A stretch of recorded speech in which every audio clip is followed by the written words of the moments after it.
Ladies and gentlemen, the moment we've finally been waiting for has arrived. James Harden has been traded. This trade is one of the most complex and quite frankly convoluted trades I can remember in a long time. So the Brooklyn Nets are sending three unprotected first round picks in 2022, 2024, and 2026, in addition to four unprotected first round pick swaps in 2021, 2023, 2025, and 2027, as well as Dante Exum, Rodions Kurucs, and Karis LeVert to Houston.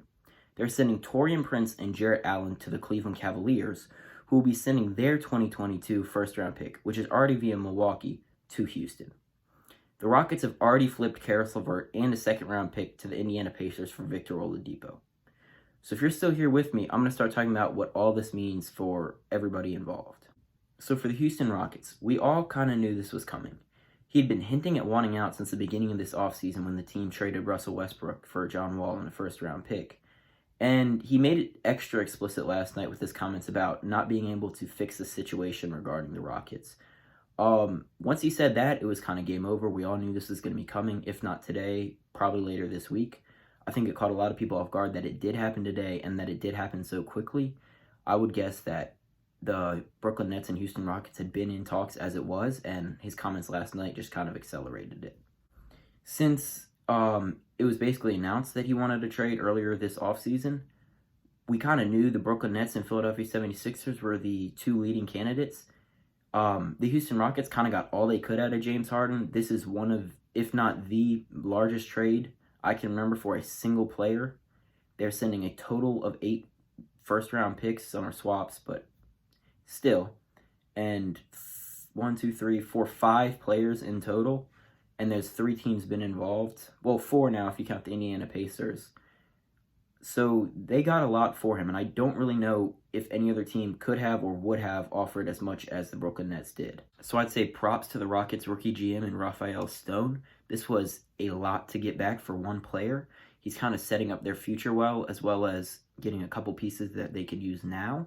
Aside from moving on from James Harden, obviously, I'd say the most telling part about this trade for the Rockets is honestly flipping Karis LeVert, a 26-year-old with 3 years left on his deal, for an arguably worse player in Victor Oladipo. And I believe the reason they did this is because Victor Oladipo is on an expiring contract, and after this season, he's going to be a restricted free agent, and his money's going to be off the books.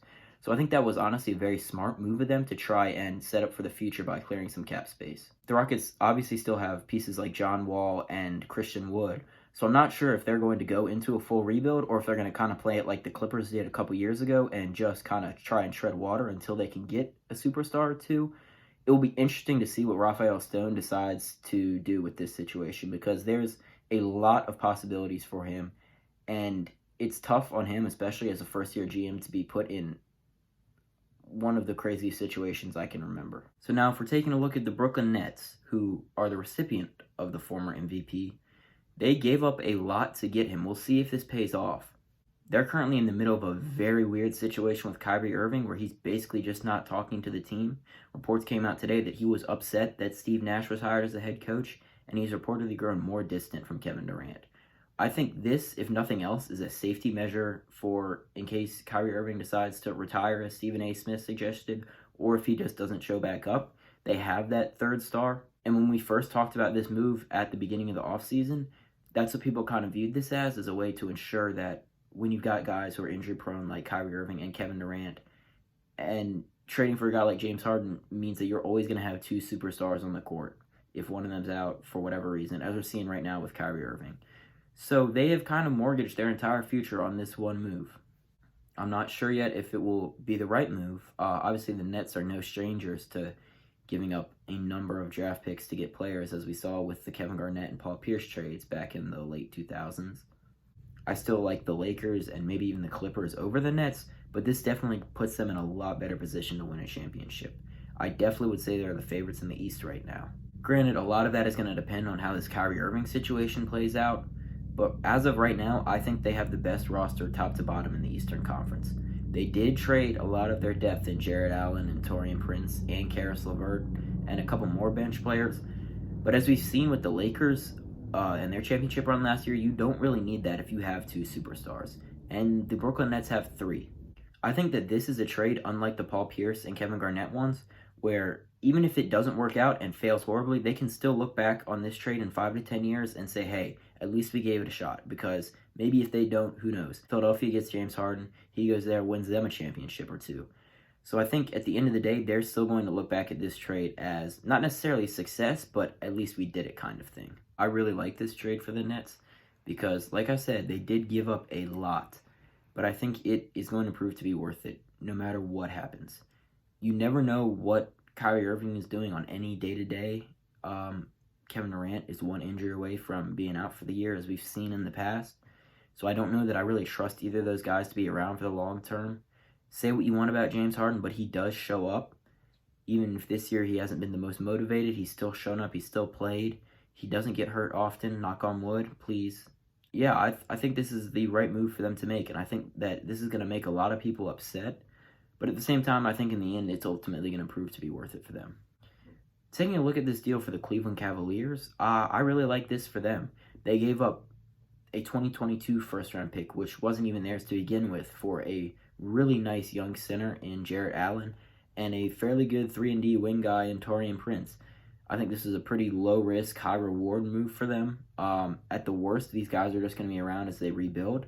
At the best, Jarrett Allen turns into one of the top 15 centers in the league. He's a largely defensive guy, which, granted, they already have Andre Drummond, but I still think that it's a good move for them. Finally, for the Indiana Pacers, I also think this was a good trade.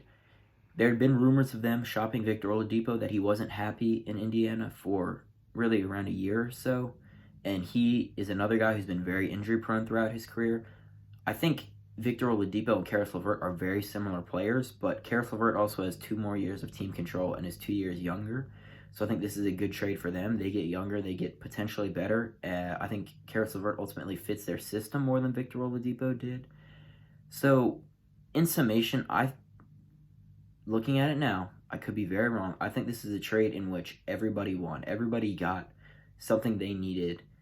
And everybody is going to look back at this trade and go, yeah, I think this is a good move to make. And I appreciate what our franchise did here. Right now, Rockets fans, I can understand why you would be pretty resentful and pretty upset that your greatest player since Hakeem Olajuwon basically made a fool of himself just so he could get out of your city and off of your team. But you got basically 8 first-round picks for him, and you got an expiring contract in Victor Oladipo. For the Brooklyn Nets, you achieved what you have been talking about all offseason, and now you are pretty damn near a championship. I don't know that there's much more they can do to get there. Maybe they gave up too much. I think it could be an issue that they gave up so much bench depth, but we'll see come June if they can pull off what we are all waiting for them to do. For the Cavaliers, I think this is a nice deal to get some more depth and potentially get better at the center possession, especially looking down the road. For the Indiana Pacers, it was nice to kind of get out of that Victor Oladipo situation and look forward now to the future. This is a trade that we're going to look back on in 5 to 10 years and talk about how historic it was. It's quite literally already shaken up the league, and the draft considerations were obviously numerous, and either for the Rockets or for the Nets, it's going to work out very well. Potentially both sides are going to get what they wanted. I'm Duncan. I hope you had a good day, and thank you for tuning in. Be sure to like, comment, subscribe, and share this with a friend if you enjoyed the video.